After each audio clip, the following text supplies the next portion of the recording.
Assalamualaikum warahmatullahi wabarakatuh. Alhamdulillah wassalatu wassalamu ala Rasulillah. Segala puji bagi Allah Subhanahu wa taala, juga salawat dan taslim kepada Nabi besar Muhammad sallallahu alaihi wasallam. Lanjutkan bahasan kita kitab Mahkota Pengantin. Semoga Allah berkahi dan kita masuk ke halaman 159, pesan-pesan untuk suami istri. Kata penulis, apa pesan untuk suami istri? Jawabannya, pesan untuk suami istri cukup banyak. Tapi antara lain yang perlu digarisbawahi adalah, yang pertama, pesan ayah kepada putrinya ketika hendak menikah. Ada wasiat-wasiat yang disampaikan kepada putrinya. Abdullah bin Ja'far bin Abi Talib berpesan kepada putrinya, hati-hatilah dengan kecemburuan. Ini dikasih poin nomor 1, karena itu kunci perceraian. Yang kedua, hati-hatilah terhadap sikap banyak mencelah. Ini dikasih angka 2, karena akan menimbulkan kebencian. Yang ketiga, senantiasalah bercelak, karena ia perhiasan terbaik. Dan sebaik-baik parfum adalah air. Ini pesan yang keempat. Sebaik-baik parfum adalah air. Dari potongan paragraf ini dan pesan pertama teman-teman sekalian, kita lihat ada wasiat seorang ayah kepada putrinya yang akan menikah. Dan pesan ini sangat penting sekali sebenarnya, dari pengalaman hidup yang cukup jauh selama berumah tangga disampaikan kepada anaknya.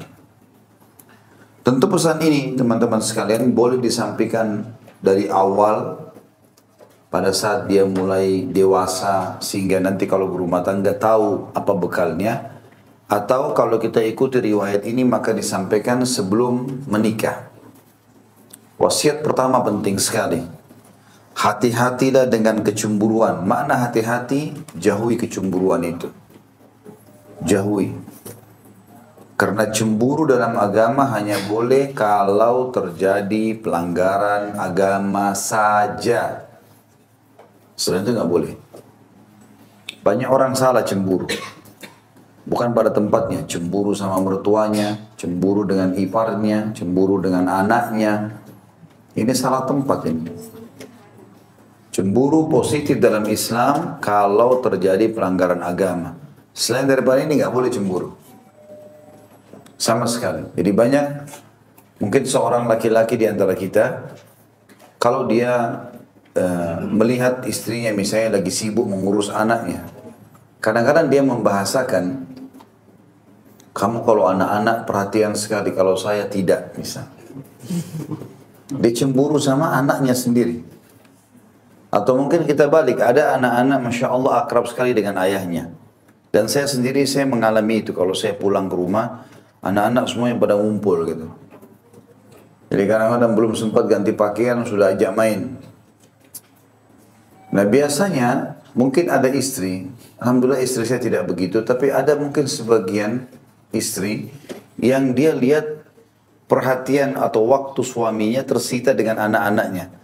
Maka dia bilang, kalau anak-anak ada waktu, kalau saya nggak ada. Nah ini cemburu yang salah, silang besar-besar ini. Nggak boleh ada. Bagaimana caranya cemburu dengan anak sendiri? Nggak mungkin. Mereka juga butuh waktu. Ada orang cemburu dengan mertuanya. Ini juga salah.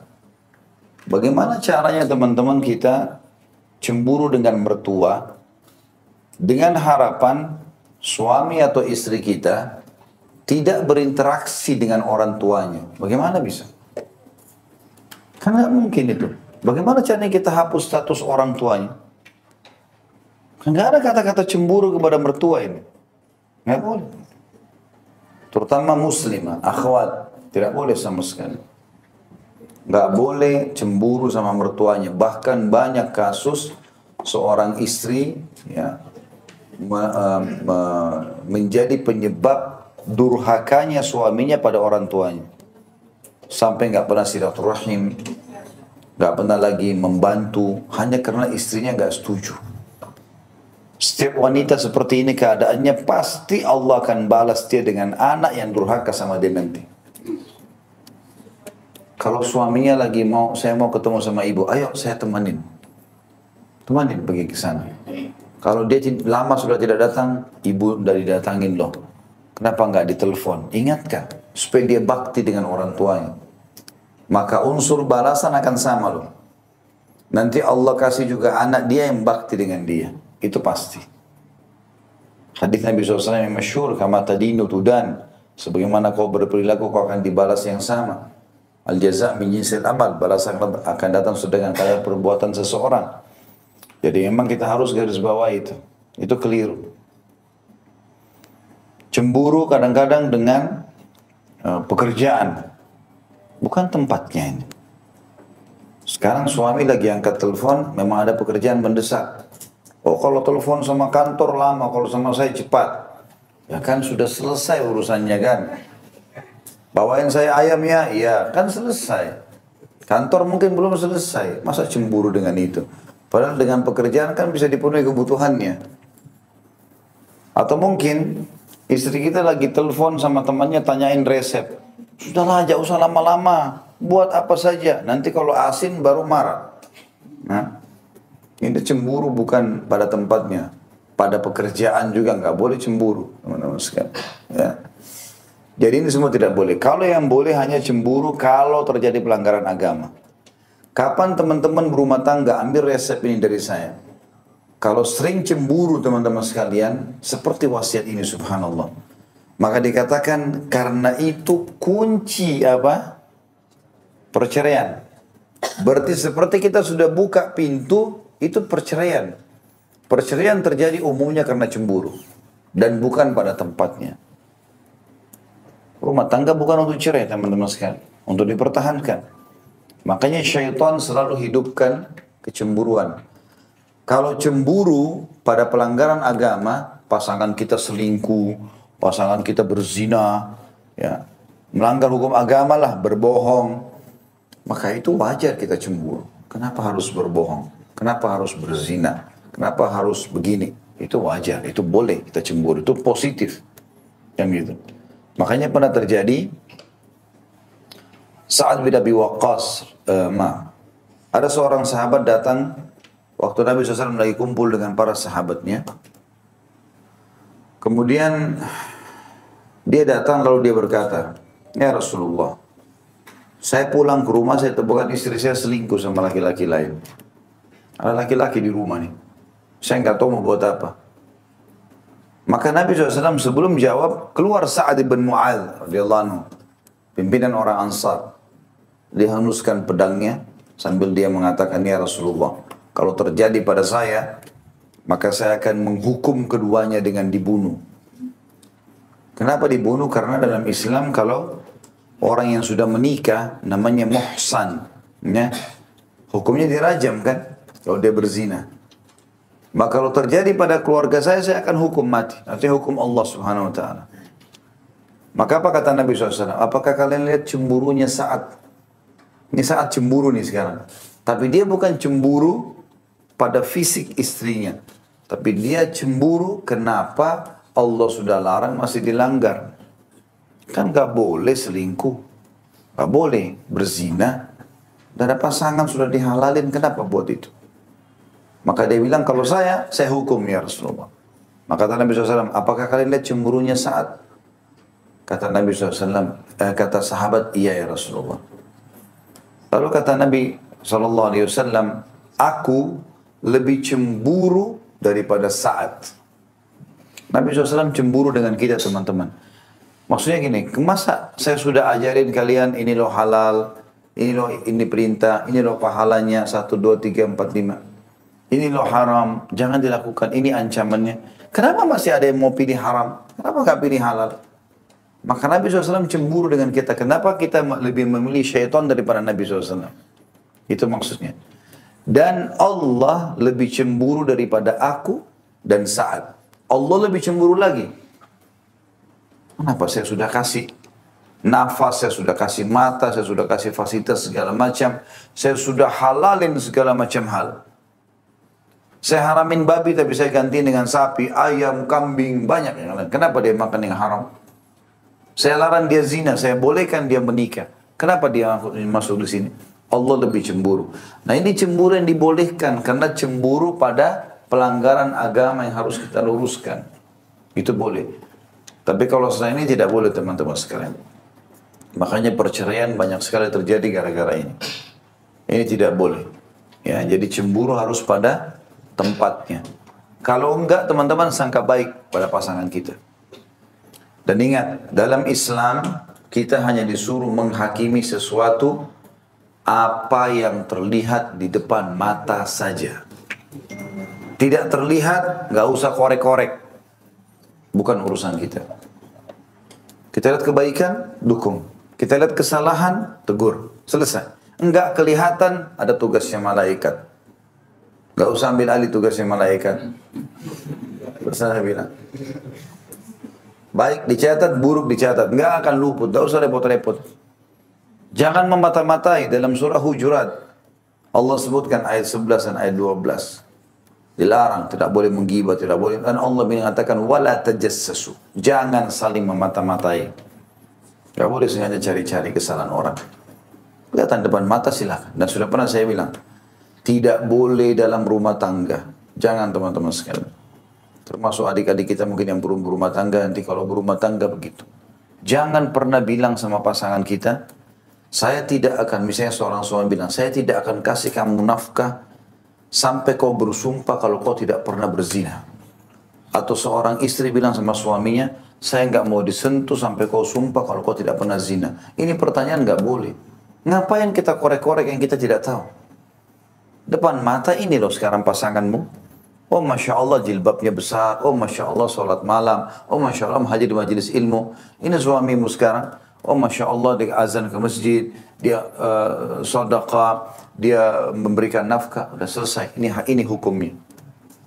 Kita cuma hakimi secara zahir dan sabar sampai mati selesai. Tugas kita cuma sampai meninggal. Selebihnya bukan urusan kita lagi. Ini kaidah hidupnya seorang mukmin sehingga sederhana sekali. Tidak usah repot-repot, karena ada orang begitu. Dia fudul, selalu mau cari tahu apa saja. Ini jadi masalah semua ini. Ya, jadi masalah semuanya. Kadang-kadang ada hal yang tidak perlu jadi masalah, padahal sebenarnya tidak diperlukan dan tidak ada masalah. Saya berapa kali hadapi masalah rumah tangga, nggak ada masalahnya. Bukan masalah. Poin yang lain, bedakan mana pelanggaran agama, mana kesalahan teknis dalam realitas sehari-hari. Kalau pelanggaran agama teman-teman, pasangan kita zina, bohong, mabuk, ya, apalah itu lain ceritanya, bahasanya beda. Artinya harus kita ingatkan, gak mau ya sudah, kita tidak bersama-sama, kan gitu. Tapi kalau masalah teknis, istri kita telat buat teh, pesan makanan yang diinginkan belum dikasih, mau diajak keluar tapi kepalanya sakit, pusing, belum bisa. Mau diajak biologis lagi demam, gak enak badan. Atau mungkin seorang suami, istri, suaminya capek pulang kerja, diajak temani jalan, dia belum bisa. Ya. Atau mungkin dia pesan sesuatu, suaminya masih belum punya kemampuan uang. Nanti kalau ada uang baru dibelikan. Teknis, sabarlah. Toleransi aja dengan masalah itu. Saya mau makan ini ya, sayur ini, sayur asam misalnya. Baiklah kata istrinya, saya buatin besok. Besok kita datang nggak ada sayur asam. Mana sayur asamnya? Oh saya lupa. Baiklah, nanti besok kamu buat. Kan enak. Kenapa kau nggak buat? Saya kan sudah pesan, saya sudah kasih uang bulanan. Panjang ceritanya. Gara-gara itu berantem 2 hari nggak ngomong, 2 hari nggak biologis. Kan rugi sendiri sebenarnya. Syaitannya ketawa-ketawa. Nah, untuk apa seperti itu? Tidak perlu. Makanya harus dikontrol teman-teman ini. Karena di sini, ini luar biasa wasiatnya. Hati-hati dengan cemburu. Karena dia kunci perceraian. Kacau loh. Dan rumah tangga teman-teman kalau sudah cerai, itu tidak ada orang cerai itu kecuali pasangannya buruk sekali ya. Kecuali pasti mengganggu kejiwaannya. Orang pernah biologi sama-sama, pernah tidur sama-sama, pernah ngobrol sama-sama, punya kenangan suka duka, terus cerai. Itu menyakitkan loh. Bukan hal yang gampang itu. Iya kan? Apalagi kalau sampai dia nikah lagi sama orang lain, kan jadi tambah tidak enak, kita terbebani secara kejiwaan. Makanya jangan buka pintu cerai, kecuali buruk sekali memang pasangan kita. Kalau enggak, kenapa enggak bertahan? Toh sebentar, bagi orang mukmin dunia sebentar akan dilalui kan, menuju ke akhirat. Laluilah dengan menjalankan kewajiban. Jadi sudah selesai. Simpelkan, mudahkan kehidupan. Wasiat kedua, hati-hati terhadap sikap banyak mencela, karena akan menimbulkan kebencian. Celah ini teman-teman bisa bermula dari bercanda loh. Misal istrinya gemuk, gendut. Atau suaminya apalah, botak kepalanya, botak. Atau apalah, dia panggil. Mungkin bercanda, tapi nggak boleh. Mencela nggak boleh. Sekali dua kali mungkin masih ada toleransi. Kalau sudah jadi bahasa, sudah jadi kebiasaan, nggak boleh. Allah bilang tidak boleh. Jangan saling memanggil dengan julukan-julukan buruk. Nggak boleh. Atau apalah, panggil dengan nama kebun binatang, dimasukin di rumahnya. Nggak boleh. Mungkin karena pasangannya tinggi dipanggil jerapah. Mungkin apalah ya. Nggak boleh. Panggil yang indah teman-teman sekalian. Karena kita boleh dibuka pintu dalam syariat kita, bolehnya kita berbohong, tanda kutip, dalam memuji pasangan. Boleh. Suami bisa bilang, saya belum pernah melihat wanita secantik kamu. Padahal banyak wanita lebih cantik. Dibandingkan tetangga jauh, tapi ini istrinya. Boleh juga begitu. Misalnya suaminya mau pancing istrinya, dan ini sebenarnya tidak boleh mancing-mancing. Tapi ada suami bilang, itu laki-laki ganteng tuh. Mana lebih ganteng? Padahal jelas orang itu lebih ganteng. Jelas kamulah lebih ganteng. Bagi saya tidak ada lagi laki-laki lebih ganteng daripada kamu. Gitu. Hanya muji pasangan yang boleh. Masakannya asin. Asin nggak? Enak nggak? Enak. Tapi asin. Nanti kurangi garamnya. Tapi kan dimudahkan. Karena rumah tangga sebenarnya itu saatnya orang bercinta, bercumbu, senang-senang. Bukan untuk bertengkar. Ada orang subhanallah entah kenapa rumah tangganya dari awal ketemu sampai akhirnya berpisah gara-gara itu. Ribut terus. Kalau saya lihat beranjak daripada dua poin ini. Kecemburuan buta dan suka celah-celah awalnya nih. Sedikit dia lihat kekecewaan dari pasangannya. Kayaknya memang dari keluargamu dididik gak benar nih. Gitu-gitu. Salahin orang. Ini kalau teman-teman, kita kalau hina satu orang, maka masalah kita sama satu orang. Kalau kita hina satu keluarga, masalah kita apa? Satu keluarga. Kita hina satu negara musuh kita. Nggak gampang itu. Itu orang Indonesia, 200 juta. Siap mau berhadapan hari kiamat. Hah? Keluargamu itu tidak baik. Hah? Keluarga. Kalau 200 orang keluarganya, kan bahaya ya. Untuk apa ini? Buruk pun teman-teman sekalian. Namanya kita menikah sama manusia, dia hidup di satu pola makan, pola hidup, pola fikir. Banyak. Jangan mudah kita marah. Pernah ada seorang ibu berkeluh sampaikan kepada saya dalam pertanyaan. Dia sudah bosan menghadapi suaminya yang suka kalau habis mandi taruh handuk sembarangan di ranjang. Pulang kantor sepatunya berantakan. Gitu kan. Apalah masalah teknis lapangan nih. Ini.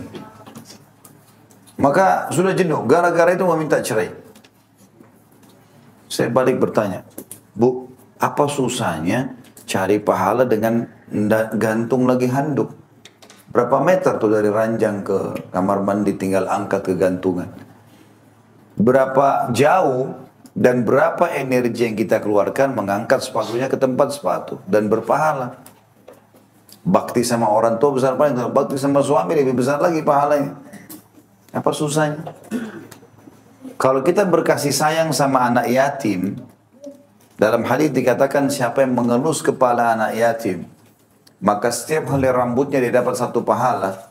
Kata sebagian ulama, bagaimana kalau itu anak yatim anak lain? Bagaimana kalau istrinya sama anaknya yang dielus? Bisa lebih besar pahalanya daripada itu tentunya. Kenapa dia harus mukul? Kenapa dia harus caci maki? Kenapa enggak baik-baik ini? Kenapa harus bertengkar? Ya. Saya nggak habis pikir tuh kalau ada orang begitu selalu bertengkar. Setiap hari kadang-kadang berapa seminggu sekali didengar lempar piring, banting pintu. Ini apa ini? Sekalian aja beli sarung tinju, ya. Ayo box deh, berantem. Untuk apa berumah tangga kalau begitu? Gak boleh buka pintu celah. Yang ketiga, senantiasa bercelak karena ia perhiasan terbaik. Jadi celak ini satu-satunya perhiasan teman-teman yang ditaruh di wajah ya, yang dibolehkan bagi laki-laki dan perempuan. Ya. Terutama saya pernah jelaskan celak ismet ya. Alif sa mim dal ismet. Itu dalam hadis yang sahih kata Nabi SAW, gunakanlah ismet karena dia menumbuhkan bulu mata dan menguatkan pandangan mata. Dan Nabi SAW menggunakannya terutama sebelum tidur. Terutama sebelum tidur. Kalau tidak ada juga bisa celak yang lain ya. Tapi umumnya Nabi SAW pernah menggunakan celak. Bagi perempuan, keindahan yang paling besar adalah di mata. Itu yang dibahas oleh para ulama. Maka kalau dia bercelak mata, maka akan memperindah matanya. Karena laki-laki sangat berpengaruh dengan apa yang dia lihat. Ya. Kalau laki-laki disuruh pilih antara perempuan cantik, cerewet, dengan jelek, ya, baik tapi jelek, dia pilih yang cerewet. Karena bagi laki-laki fisik nomor satu dan penampilan, gitu kan. Kalau perempuan tidak, laki-laki ganteng tapi kasar dengan laki-laki biasa tapi baik. Yang mana dipilih? Nah, ada kesaksian. Kalau dia santun, dia baik tapi biasa fisik, bagi perempuan, ini suami baik ini. Kalau laki-laki enggak, lain. Maka ini karakter-karakter orang, itu kan, karakter orang. Makanya wanita, dia hiasi dirinya.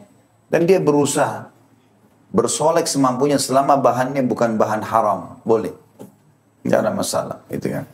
Dia bagaimana caranya berhias. Yang penting berhiasnya yang disuka oleh suaminya. Bukan yang dia suka. Ya. Ini salah. Saya pernah ceritakan, saya ulangi lagi, ada pernah kasus masih masalah hubungan keluarga dengan kami. 15 tahun lebih berumah tangga, akhirnya mau cerai. Ribut nih keluarga, sampai saya dipanggil. Saya datang, saya bicara sama suaminya. Kenapa mau cerai ini? Gara-gara karena saya bicara berdua empat mata, akhirnya terbuka dia. Saya ini suka sekali dengan perempuan rambut panjang. Perempuan rambut panjang ini masalah buat saya ini. Kalau saya lihat saya tergoda. Selalu saya bilang sama istri saya, panjangkan rambutmu, nggak mau. Panjang sedikit, potong seperti laki-laki. Tapi sudah 15 tahun saya nasihati, nggak mau dengar. Akhirnya memuncak, meledak juga seperti balon sudah pecah akhirnya. Gitu kan. Terus kenapa? Kenapa ibu kalau suaminya suka rambut panjang nggak dipanjangin? Apa masalahnya? Kenapa harus bentrok sama suami? Kan tidak perlu. Harusnya bisa dijaga itu kan. Bersolek pada sesuatu yang suami suka. Kita, misalnya maaf, banyak akhwat kita mungkin terbiasa dengan pola hidup dengan orang tuanya. Karena belum ada suami, masih gadis. Dia biasa pakai piyama tidur, biasa celana, baju, atau daster, biasa. Mungkin dia nikah sama suaminya ini modern. Dia tahu, mungkin dia pernah hidup di alam mana, dia tahu perkembangan. Iya, mungkin dia pernah di Eropa, di Amerika, dia tahu orang pakainya terbuka. Dia berharap istrinya begitu, tapi dia nikah sama anak pesantren dengan berharap anak pesantren ini nanti jadi ibu yang baik buat anak-anaknya. Tapi dia mungkin belikan hadiah istrinya, biasa begitu ya. Dia berikan hadiah baju tidur, mungkin dengan warna tertentu, merah kah, biru kah, istrinya nggak pernah pakai baju itu. Mungkin dia buka, ini baju apa ini, saya mau pakai. Jangan bilang baju apa ini, pakai saja. Gitu kan? Karena bagi laki-laki penampilan itu penting. Bermasalah buat dia. Kenyangkan penglihatan mata laki-laki, suami maksudnya, bukan laki-laki umum. Sudah pakai bahasa Indonesia. Kata Nabi SAW, wanita ahli surga, wanita yang kalau kau lihat padanya kau akan senang. Ya. Waktu ditanya sebaik-baik wanita apa? Wanita yang kalau kau lihat padanya kau akan senang. Maksudnya pandangan matamu senang. Tataan rumahnya, penampilannya, senyumannya dan seterusnya. Kemudian perutnya yang disukai oleh suami, makanan siapkan. Kemaluannya dipenuhi biologisnya. Maka insya Allah dompetnya terbuka. Ini pesanan banyak, makanan dingin. Diajak tidur nggak mau. Nah, kemudian pesan ini, pesan itu. Ya. Maka nggak mungkin lah. Coba belajar santun. Saya selalu nasihatin muslimah ini karena saya justru sayang dengan setiap wanita. Harusnya seperti itulah Nabi SAW mengatakan, dicintakan dunia kepadaku karena ada wanita, ibu yang disayangi, dibakti, istri yang dinaungi, sama anak perempuan, saudari. Ini memang harusnya begitu. Muslim memang Islam mengajarkan kita untuk seperti itu. Maka harusnya teman-teman sekalian ini harus bisa mengikuti apa yang melakukan selera suami, terutama dalam masalah dandan. Minyak wanginya yang dia suka, dandan yang dia suka. Ada kadang-kadang orang mungkin terlalu menor, suaminya nggak suka, ya sudah jangan paksain gitu kan. Ada juga suami suka kalau istrinya dandan, tapi dia tidak mau. Enggak, saya nggak biasa dandan, sudahlah, terima saja. Nggak boleh. Dia nggak bisa begitu laki-laki, berpengaruh sekali. Ya. Makanya wasiatnya penting. Ini wasiat ayah kepada anaknya, bercelaklah, dandanlah maksudnya. Gitu ya. Karena itu adalah perhiasan terbaik. Kalau kamu dandan, maka itu yang terbaik. Yang keempat, dan ketahuilah sebaik-baik parfum adalah air. Maksudnya, biasakan diri mandi. Nah. Kenapa ketawanya terlambat? Iya. Gerah sedikit mandi. Ya. Biasakan mandi. Ada orang subhanallah dia tidak mandi. Yang penting semprot parfum. Nah, selesai. Padahal dari pagi tadi sudah kerja, masak, dapur, kena asap. Ya. Sudah nyapu, sudah ngepel, sudah nyuci. Yang penting parfum ini suami saya suka. Tapi kan parfum tidak bisa mewakili seluruh tubuh. Ya. Ada titik-titik tertentu yang tidak tersentuh, maka ini bermasalah. Teman-teman sekalian, dalam masalah rumah tangga, termasuk hal yang sensitif adalah masalah biologis. Dan dalam masalah biologis, atau interaksi dengan pasangan kita yang halal ini, jangan pernah kasih kesempatan pasangan kita cium bau tidak nyaman. Di mulut kah? Ya, di badan kah? Semuanya. Harus hindari. Semaksimal mungkin, tidak boleh ada. Nabi SAW kalau masuk rumahnya pasti pakai siwak. Nabi SAW selalu menyemprotkan bubu-bubu wangi-wangian untuk bertemu dengan para ummahatil mu'minin. Padahal ketemu saja. Karena mungkin ada interaksi ciuman, mungkin ada pelukan, kita nggak tahu. Mungkin cuma niat ngobrol, tapi karena pasangan halal bisa saja terjadi biologis. Maka jangan beri celah ke itu teman-teman sekalian. Saya kalau pulang ke rumah, walaupun saya tetap menjaga, alhamdulillah, sana segala di kantong saya sering bawa minyak wangi segala macam. Tapi saya pulang ke rumah, kalau istri saya mendekat, saya bilang sebentar, saya masuk kamar mandi. Sikat gigi, mandi dulu, ganti baju segar, 10-15 menit, duduk. Silakan ngobrol. Kan nyaman. Gitu ya. Dan karena saya lakukan itu, istri saya juga akhirnya malu. Dia selalu juga melakukan itu. Dia juga menjaga itu. Dan memang mandi itu baik. Menyegarkan diri, menyegarkan tubuh, menyegarkan pikiran. Ya, kita kena air, segar. Barulah kemudian kita lakukan itu. Teman-teman kalau lagi mau biologis, bangun tidur, bangun dulu sikat gigi. Jangan pas langsung mau main serang saja. Pinsanin orang. Pas dia ngomong, wah gitu ya.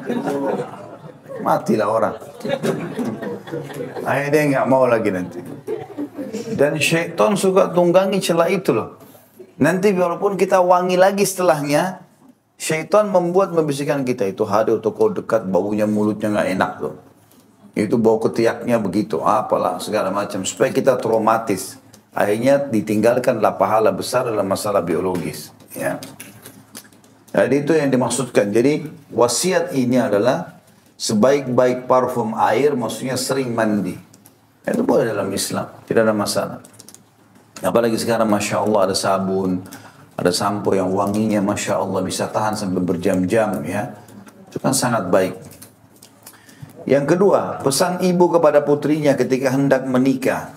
Amr bin Hujur, Raja Kandah, meminang Ummu Iyas binti Auf bin Muslim Asy-Syaibani. Ketika pernikahannya sudah dekat, maka ibunya Umamah binti Al-Harith berduaan dengannya, lalu berpesan kepadanya dengan suatu pesan yang berisi penjelasan tentang dasar-dasar kehidupan rumah tangga yang bahagia dan kewajiban terhadap suaminya, yang layak dijadikan sebagai undang-undang bagi semua kaum wanita. Ia mengatakan, "Wahai putriku, sesungguhnya engkau meninggalkan suasana yang darinya engkau keluar. Engkau tinggalkan kehidupan di mana engkau tumbuh besar, menuju sangkar yang belum engkau kenal, dan teman yang belum engkau ketahui. Lalu dengan kekuasaannya ia menjadi pengawas atasmu. Maka jadilah, tanda kutip, sahaya baginya. Niscaya ia menjadi, tanda kutip, sahaya bagimu. Peliharalah 10 perkara untuknya, niscaya ia menjadi simpanan bagimu." Sebelum kita baca 10 perkara itu, garis bawahi kalimat ini. Terutama bagi akhwat ini. Ya. Apa kata ibu ini kepada anak perempuannya? Kamu akan menuju, kamu keluar dari sangkar. Kalau kamu burung, kamu keluar dari sangkar, dipindahin ke sangkar baru. Kamu nggak tahu siapa, apa itu sangkar itu, bagaimana yang memiliki sangkar itu seperti apa muamalahnya. Maka wasiatnya yang penting sini, jadilah kamu, tanda kutip, sahaya, seperti pelayan ya, kepada pasangan. Subhanallah, tidak ada istri yang muamalahnya santun, baik, mau makan apa, mau minum apa yang bisa saya bantu, selalu santun, kecuali respon suaminya sama.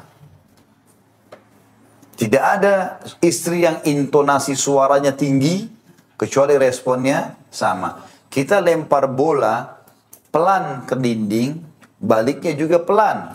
Lempar dengan keras, baliknya keras. Kita menepuk orang dengan santun, dia akan balik dan balas dengan santun. Ada apa? Kita menepuk dengan keras, maka yang keluar intonasi keras. Paham nggak? Nah itu penting. Dan subhanallah, semua laki-laki awal menikah pasti lembut sekali. Bukan, sebentar, ini betul. Dan dia akan terus bertahan dengan kelembutannya kalau istrinya nggak mengubah polanya. Artinya gini, kebanyakan suami jadi kasar karena istrinya mengubahnya. Di awal pernikahan memang dia sudah siap untuk menjadi penaung, pelindung, yang memberi kasih sayang. Istrinya yang rusak itu. Dengan kecemburuan buta, dengan kasar, banyak tuntutan, mencela. Jadi masalah buat dia ini. Kata kuncinya di situ sebenarnya. Awalnya di situ. Jadi untuk meraih hati suami laki-laki itu memang perempuan itu melayani. Bukan dia dilayani. Banyak kasus rumah tangga teman-teman sekalian saya hadapi sendiri. Artinya saya lihat dan saya coba pecahkan. Suami sudah pulang capek kerja. Pulang di rumah, pertama sekali dulu sama istrinya, nggak ada waktu buat saya. Ayo kita keluar. Tuntutan, belum ada minuman, belum berikan kesempatan, belum siapin handuk untuk mandi, belum apalah mau wangi-wangin ruangan, masih ada masuk rumah berantakan, mainan anak-anak sana sini, bajunya juga kotor, entah alisnya bentuknya seperti apa, Allahu a'lam. Ya. Model aneh-aneh. Suami sudah sumpah keluar, masuk lagi rumah sumpah. Kadang-kadang suami seperti ini, kata kuncinya, dia sebelum pulang dia mampir dulu ke temannya. Yang rumahnya rapi, yang rumahnya enak, ngobrol, berharap dia pulang istrinya sudah tidur. Nanti jam 11 baru pulang. Sudah tidur, lihat alhamdulillah dia tidur. Tidak apa-apa deh saya makan sendiri. Karena kalau tidak luar biasa. Mulutnya mengalahkan gasnya.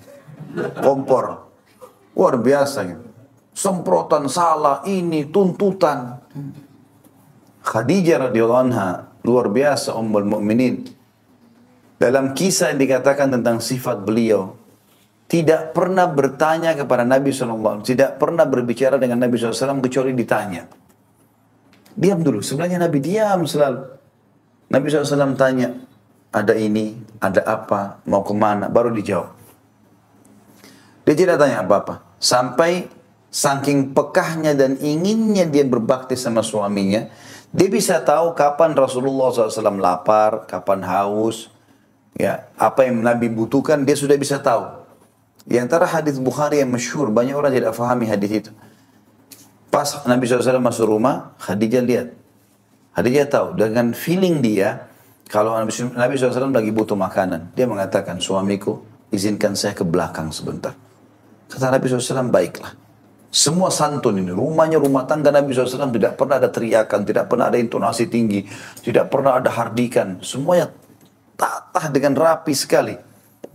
Maka Jibril datang, lalu berkata, hai Muhammad, ini Khadijah sedang ke dapur menyiapkan makanan favoritmu. Dia sekarang ini keluar untuk layani kamu ini. Gara-gara itu, sampaikan salamnya Allah kepadanya. Begitu hadis Bukhari. Dan salamnya Allah lah ini. Dan sampaikan salamku, Jibril mengatakan kepadanya. Jibril pun kirim salam. Dan kalau dia datang sebentar ke sini, bilang sama dia, Allah menyiapkan karena perbuatannya ini istana di surga dari intan yang berongga. Tidak ada suara keributan. Coba ya.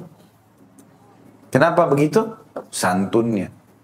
Makanya syaitan ngacoin rumah tangga dengan itu. Kasar, caci maki, teriak-teriak. Apa enaknya rumah tangga kalau begitu teman-teman sekalian? Bicara yang baik, bicara yang santun, kan gitu. Saling kasih sayang, panggilan baik, jangan menghina. Itu kan baik. Itu diajarkan kalau dalam agama. Anak-anak yang suka teriak-teriak teman-teman sekalian, pastikan orang tuanya juga suka teriak-teriak. Kalau orang tuanya santun, baik, anak itu pasti kita lihat santun. Itu kan simbol dari rumah. Kita bisa tahu. Seperti itulah kurang lebih. Maka harusnya begitu teman-teman sekalian. Ini ibadah. Rumah tangga saya sudah bilang dari awal bahasan kita. Rumah tangga ibadah. Bahtera, sebuah kapal namanya rumah tangga. Ini ibadah. Kalau kita naik di atasnya, kita sedang beribadah.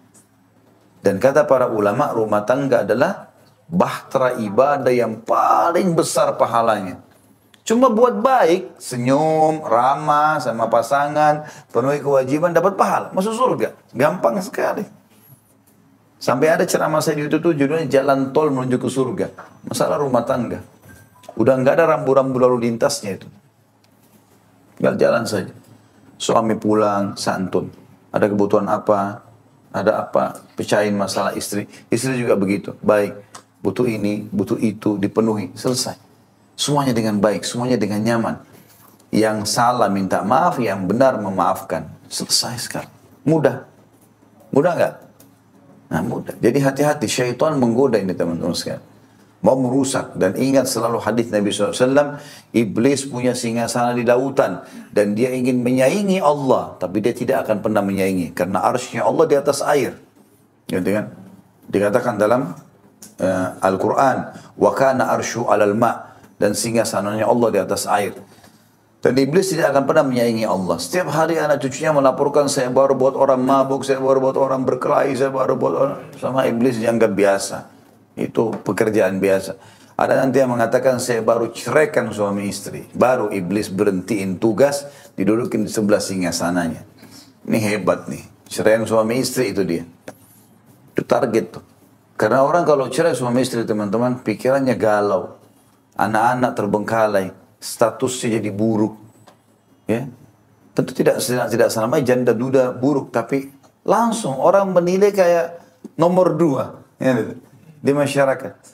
Janda, gak duda, orang pertanyaan pertama kok bisa janda, kok bisa duda, orang lagi jadi tanda tanya, gitu. Walaupun belum tentu dia buruk ya, tapi subhanallah itu sudah datang dengan sendirinya. Makanya tidak perlu ada status itu kan, seperti itulah. Baik, kita dengarkan 10 hal yang disuruh jaga untuk anak perempuannya. Pertama dan kedua adalah tunduk kepadanya. dengan qanaah. Qanaah itu merasa puas. Dan mendengarkan serta menaati dengan baik. Temani saya duduk ya? Iya. Buatin saya ini ya? Iya. Coba ibu-ibu jangan pernah bilang tidak selama bukan haram. Iya, baik. Saya kok pengen makan ini. Bisa buatin, insya Allah saya coba. Iya. Coba aja. Subhanallah, itu melunakkan sekali hati laki-laki. Kalau laki-laki itu normal, ibu-ibu sekalian, selama ibu lembut, responnya lembut. Memang sudah begitu. Dan saya sudah bilang, jangan hadapi laki-laki seperti dia menghadapi laki-laki. Ya. Kalau intonasi istri tinggi, suami itu laki-laki sudah diciptakan memang untuk itu. Menghadapi suara ribut di luar rumah. Bisingnya jalanan, ya, nagih utang, panasnya matahari, dinginnya air hujan. Biasa ya, antar jenazah, jihad, cari nafkah. Alam kita laki-laki. Ibu-ibu alamnya di rumah. Pakai alam rumah itu tenangkan jiwanya dia. Jangan pakai cara jalanan nih. Kalau ibu angkat suara, maka dia lebih keras. Ibu pecahkan satu piring, dia satu rak. Ibu tendang pintu, dia bisa rubuhin pintu. Jangan. Tidak usah hadapi dengan cara itu, salah. Percuma. Gitu kan? Subhanallah, laki-laki fitrahnya begitu. Jangan ditentang. Ini wasiat ibu kepada anaknya. Dia tahu pengalaman dia. Yang pertama sama kedua, tunduk kepadanya. Dengan qanaah. Saya cuma bisa kasih ini ya, baiklah. Saya pribadi, saya nggak tahu teman-teman sini, tapi kalau saya berikan nafkah misalnya istri saya, kemudian dia bilang terima kasih ya. Yang ada dalam jiwa saya, Masya Allah ya, dia terima kasih. Apalagi yang saya bisa kasih yang terbaik nih. Karena dia berterima kasih, dia qanaah. Tapi kalau dikasih amplop, ini uang bulanan.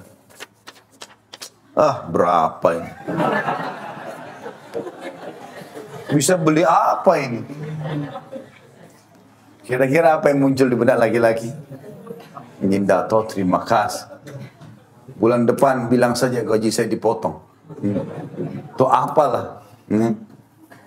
Itu karena merasa puas. Karena itu akan mendorong laki-laki supaya mau melakukan lebih baik. Begitu memang menghadapi karakternya. Wasiat yang penting. Mendengarkan. Jadi yang pertama tunduk kepadanya dengan qanaah. Yang kedua mendengarkan serta mentaati dengan baik. Lakukan semua. Yang ketiga dan yang keempat, mencermati posisi mata dan hidungnya. Penglihatan matanya dan hirupan hidungnya. Jadi yang dia lihat, yang dia suka. Warna, penampilan, penataan. Seperti yang suami suka. Saya pernah hadapi kasus rumah tangga, masih ada hubungan kerabat juga dengan kami. Suaminya orangnya baik sekali, Masya Allah.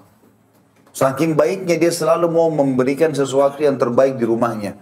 Tapi istrinya, entah dia dapat tangkap pola fikir dari mana.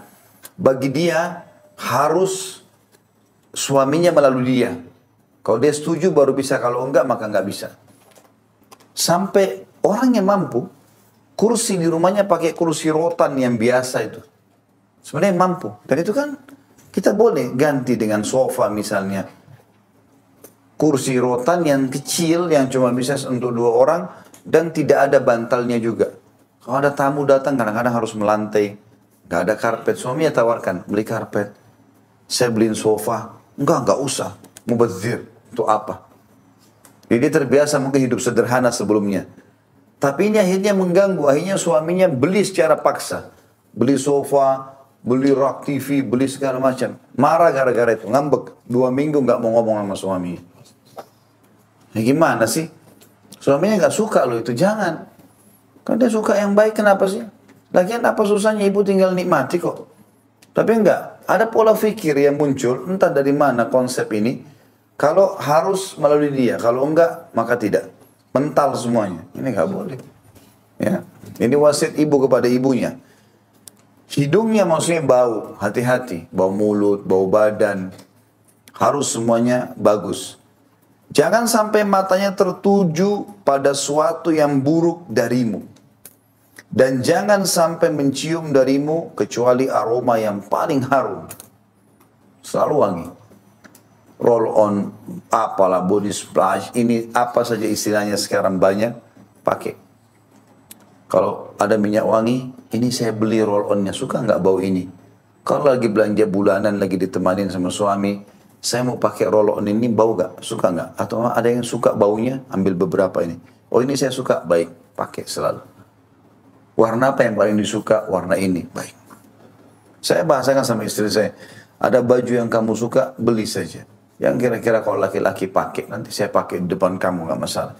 Begitu juga saya beli baju yang saya suka. Apa yang saya suka, saya beliin, saya bungkusin, saya kasih hadiah.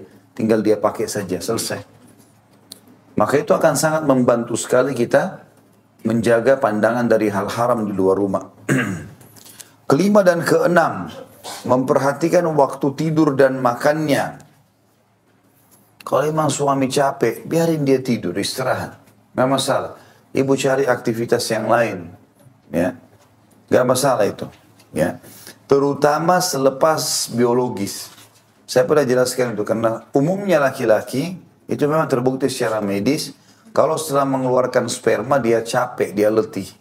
Maka dia akan istirahat. Karena sperma di sini di buku ini juga dijelaskan itu ya, ada komposisi bagian api, ada apinya. Maka perempuan yang menerima sperma, jangan heran kalau makin giat. Nah, karena memang dia menerima sperma itu.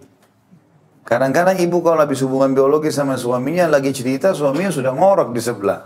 Nah, dia baru ngobrol sudah nggak bisa. Dia mau tidur nggak bisa. Dia malas semangat. Maka silakan ambil sapu, goreng, tempe. Seperti itulah.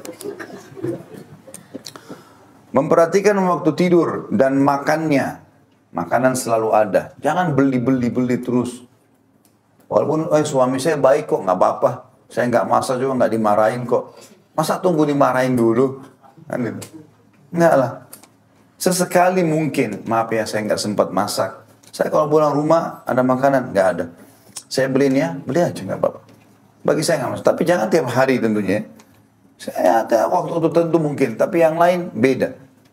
Ya, bagaimana kita masak? Orang kalau ikhlas masak, maka insya Allah dari tangannya walaupun sebenarnya sama saya tempe goreng. Ada banyak laki-laki tidak mau makan lagi makanan itu di luar karena dia sudah tahu buatan istrinya lebih enak. Kan bisa saya begitu. Karena rasa lapar yang berkepanjangan bisa mengobarkan amarah. Biasanya laki-laki mudah marah kalau biologisnya tidak terpenuhi atau perutnya lapar. Biasa emosional, ya, marah-marah. Dan sulit tidur dapat menyebabkan kemarahan juga. Kadang-kadang suami pulang kerja nih, capek sekali. Dia masuk kamar sudah tidur. Ibu masuk kamar mandi rencana mau dandan. Keluar suaminya sudah tidur nih. Tidak usah kecewa. Sebelahnya saja. Elus dia, mungkin biarin dia istirahat. Insya Allah dia kalau dilembutin begitu, dia terbangun, oh ya maaf ya, saya tadi malam capek sekali. Oh nggak apa-apa. Biologisnya pagi pun tidak ada masalah. Toh tidak kemana-mana gitu ya. Toh ada juga waktunya. Ya. Jadi jangan semua bisa dijadikan masalah oleh syaitan itu. Kadang-kadang syaitan buat merasa kurang perhatian atau apalah ya pada pasangan itu kan hal-hal sepele kadang-kadang. Mungkin karena sudah terlanjur dandan, sudah terlanjur rapi, mau berhubungan tapi ternyata belum terjadi. Nggak usah kecewa, jangan mudah kecewa teman-teman sekalian. Lakukan di waktu lain, masih bisa. Saya belum bisa, baik, waktu lain, nggak apa-apa. Jadi, istri saya habis melahirkan, lalu dia bilang sama saya, maaf ya, saya belum bisa lah ini benar, nggak apa-apa. Kapan bisa? Tapi penyampaian itu santun, baik, saya juga bisa menerimanya. Nggak ada sesuatu yang beban. Ya. Yang ketujuh dan yang kedelapan, menjaga harta. Jangan pernah suami merasa dia ditipu. Ibu-ibu usahakan sampaikan apa adanya. Ini uang 10 juta bulanan, ini loh uangnya. Saya kesinikan. Ada lebih ini, saya apakan nih uang? Halal nggak buat saya? Oh ya, enggak apa-apa buat tabungan kamu ya sudah. Itu sensitif sekali. Kehormatan, nama baiknya. Jangan pernah ibu ceritakan keburukan suami. Tapi ceritakan positifnya. dia akan sangat senang kalau dibanggakan oleh istrinya. Kemudian juga keluarganya. Ada keluarganya datang, orang tuanya hormati, layani. Kesembilan dan kesepuluh, jangan mendurhakai perintahnya dan jangan menyebarkan rahasianya. Ya. Ini yang kesembilan. Jangan durhakai perintahnya, apa yang dia minta lakukan. Dan jangan menyebarkan rahasianya. Kalau dia sudah cerita, jangan ceritain ke orang lain. Gak usah. Kalau ada pun kita sampaikan ke orang lain, kalau perlu, kelebihan. Kalau perlu, kalau nggak perlu nggak usah cerita. Nggak perlu kita cerita. Kalau Allah berikan kelebihan kepada kita dan pada pasangan, jangan ceritakan ke orang lain. Sebagaimana orang kadang-kadang cerita masalah biologisnya, maka kata Nabi SAW, seburuk-buruk kalian di sisi Allah di hari kiamat adalah orang yang telah datang menggauli istrinya dan istrinya pun datang bergaul dengannya, kemudian keduanya menyebarkan rahasia tersebut. Dalam riwayat lain kata Nabi SAW, jangan kalian menceritakan hubungan pasangan suami istri. Lalu kata Asma binti Yazid radhiyallahu anha, ya Rasulullah, kaum laki-laki kerjakan itu, kaum perempuan kerjakan itu. Kata Nabi SAW, jangan lakukan. Karena perumpamaan itu seperti syaitan laki-laki ketemu dengan syaitan perempuan di jalan, lalu dia setubui di pinggir jalan dan semua orang melihatnya. Kalau dia ceritakan tentang, kalau Allah kasih kita istri, Masya Allah, penuhi kebutuhan kita, sudah kita syukuri. Gak usah pamer-pamer sama teman. Begitu juga sebaliknya. Allah kasih suami memenuhi kebutuhan kita, Alhamdulillah kita syukuri dan jangan ceritakan. Karena kalau kita cerita pada orang lain dan dia tidak punya itu, maka yang kasus-kasus banyak adalah dia ganggu pasangan kita. Dia ganggu. Karena istrinya nggak gitu, suaminya nggak gitu, maka dia akhirnya mengganggu. Karena jika engkau menyebarkan rahasianya atau menyalahi perintahnya, maka engkau telah menjengkelkan hatinya. Itu yang ke-9. Yang ke-10, jangan pula merasa aman karena mengkhianatinya. Kemudian janganlah engkau gembira di hadapannya saat ia sedang bersedih, dan bersedih di hadapannya saat ia lagi gembira. Berjalanlah sama dia. Kita teman-teman sekalian memasukkan gembira dalam hati seorang muslim aja sudah pahala. Gitu kan? Apalagi kalau sampai kita masukkan dalam hati orang tua kita, anak kita, pasangan hidup. Nabi SAW pernah lagi marah sekali. Saking marahnya beliau meletakkan penjaga depan pintu. Nggak boleh ada yang masuk. Umar bin Khattab masuk. Dia tahu Nabi SAW lagi marah. Dia bilang sama penjaga pintunya Nabi, coba sampaikan kalau Umar mau masuk izin. Nabi SAW karena lagi jengkel, tidak mau. Ya Rasulullah, ada Umar depan pintu. Nabi nggak jawab. 2 kali, ya Rasulullah, Umar depan pintu. Nabi nggak jawab. 3 kali, Nabi nggak jawab. Orang ini keluar, ya Umar, Rasulullah tidak jawab sampai 3 kali. Umar muter-muter, datang lagi kembali. Bilang, coba Umar minta izin. Sekali diizinkan, Nabi diam. 2 kali, diam. 3 kali, diam. Sampai Nabi Umar pergi lagi. Yang ketiga kali Umar datang, izin lagi. 1 kali itu ditolak. 2 kali. Yang ketiga kali baru Nabi SAW terima. Karena Nabi lagi nggak nyaman untuk ada tamu, tapi Umar tetap ngotot. Ya. Begitu masuk, Umar bin Khattab lihat memang Nabi SAW kayak lagi dalam keadaan tidak nyaman gitu. Dan kebetulan waktu itu memang Nabi SAW lagi ada masalah dengan para ummahatil mu'minin. Karena rupanya mereka minta dinaikkan nafkah. Dan yang jadi motornya ini Hafsah.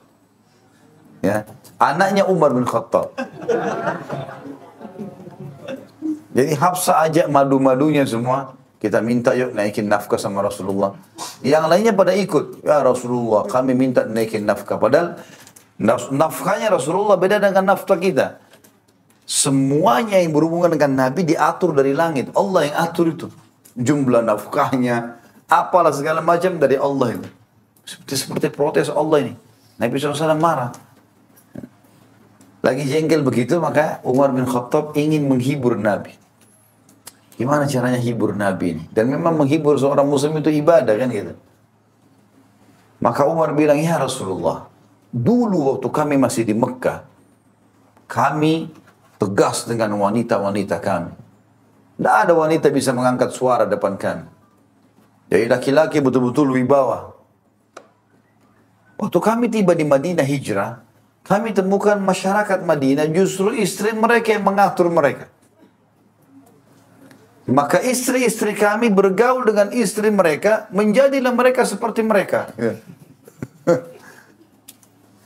Jadi maksudnya sekarang malah istri kami bukan lagi patuh, ada sedikit dia saya mau sampaikan ya Rasulullah, kemungkinan istri-istri Anda terpengaruh dengan wanita Ansar di Madinah. Ya, sudah berubah, bukan lagi kayak masyarakat Mekah. Nabi SAW melihat itu akhirnya mengangkat kepalanya senyum dengan Umar. Ini maksudnya rasa gembira. Maksudnya apa teman-teman sekalian? Kalau orang lagi sedih kita hibur. Ya, kalau orang lagi gembira kita jangan sedih. Apalagi dengan pasangan, masukkan kegembiraan dalam hati Muslim, apalagi ini pasangan hidup. Yang terakhir, yang ketiga, pesan suami kepada istrinya. Abu Darda radhiyallahu anhu mengatakan kepada istrinya untuk menasihatinya, jika engkau melihatku marah, maka jadikanlah aku ridho. Lihat suami sumpah, hibur. Lihat suami marah, ridhokan. Gitu kan. Tentu ridhonya dengan cara merayu ya. Dan perempuan tidak usah diajar masalah itu. Harus belajar merayu. Jangan bilang saya kaku. Enggak. Harus belajar. Tidak bisa tidak. Pernah Sofia punya masalah dengan Nabi SAW. Entah apa. Nabi SAW masuk ke rumah Aisyah siang hari. Tapi rupanya sebelum masuk rumah Aisyah, Sofia sudah datang. Hai Aisyah. Kalau kau bisa buat Rasulullah maafin saya hadiahkan malamku. Tidak apa-apa, Rasulullah malamnya buat saya nggak kasih, buat kamu deh, yang penting jangan Rasulullah marah. Maka Aisyah nggak pakai nunggu, ditaruhlah za'faran, wangi-wangian di rambut beliau radhiyallahu anha. Dia buka rambutnya, kemudian beliau tunggu Rasulullah datang. Begitu Rasulullah datang tidak banyak ngomong, duduk langsung di pangkuan Nabi SAW. Kata Nabi, hai Aisyah, menjauhlah, bukan malammu. Kata Aisyah, ya Rasulullah, itu karunia Allah berikan kepada siapa yang dia inginkan. Rasulullah sudah tangkap ini. Maka baru Aisyah menceritakan, aku diminta sama Sofia untuk membuatmu ridho ya Rasulullah. Maka ridho lah buat dia. Itu salah satu istrimu. Maka Rasulullah mengatakan, iya baiklah. Kata Aisyah, saya dapat malamnya.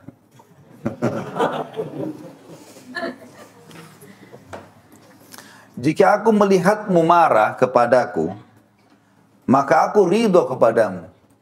Ini suami yang adil ya. Kalau kamu melihatku marah, buat aku ridho, buat aku tenang. Apalah, kasih minuman, jangan dibantah, mau istirahat biarkan. Sebaliknya aku akan balas yang sama loh. Kalau kau lagi marah, aku akan ridho. Nanti aku tidak akan jadikan itu sebagai masalah.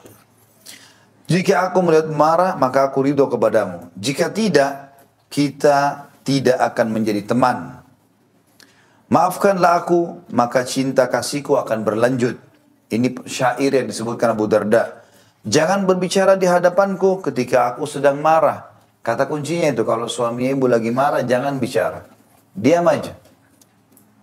Ini poin. Dan memang pasangan juga begitu ya. Kalau suami juga begitu. Kalau dia lagi lihat istrinya lagi marah, ngomel sana sini, diamin aja. Biar tidak usah ngomong. Kalau perlu buat teh di depannya. Ya. Minum teh, lihat mukanya gitu kan. Kenapa kau liatin saya? Kamu cantik sekali kalau lagi marah. Gitu. Berhenti marahnya. Nah. Janganlah memukul seperti memukul rebana, walau sekali. Jangan pernah pukul-pukul meja, pukul apalah. Ya. Ini nasihatnya Abu Darda, sahabat Nabi yang dulu. Jangan pernah kau lakukan itu. Jangan kena kecewa sesuatu, jatuhin piring, jatuhin gelas. Apalah, banting pintu, jangan.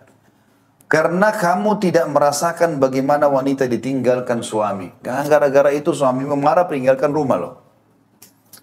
Jangan banyak mengeluh, karena itu menghilangkan kekuatan. Hatiku menolak terhadapmu, dan hati ini bisa berbolak-balik. Artinya, kalau kau banyak mengeluh, maka yang jadi di pikiran saya adalah ini keluh kesah aja. Saya tidak dilayani. Sesungguhnya aku melihat cinta dan kebencian dalam hati. Jika keduanya berkumpul, maka cinta akan pergi. Kalau ada orang benci dan cinta di satu waktu, maka yang ada yang menonjol adalah bencinya. Cintanya akan hilang. Karena cinta itu suci, tidak bisa bersatu dengan yang buruk. Seperti minyak sama air. Seperti bau wangi sama bau busuk. Cinta adalah bau wangi, benci itu adalah bau busuk, tidak bisa bersatu. Kalau kita campurin pun, maka yang mendominasi bau busuknya. Kan gitu. Maka jangan rusak itu. Jangan rusak cinta itu. Allahu a'lam. Ini bahasan kita. Karena sudah azan, subhanakallahumma bihamdika, asyhadu an la ilaha illa anta astaghfiruka wa atubu ilaik. Wassalamualaikum warahmatullahi wabarakatuh.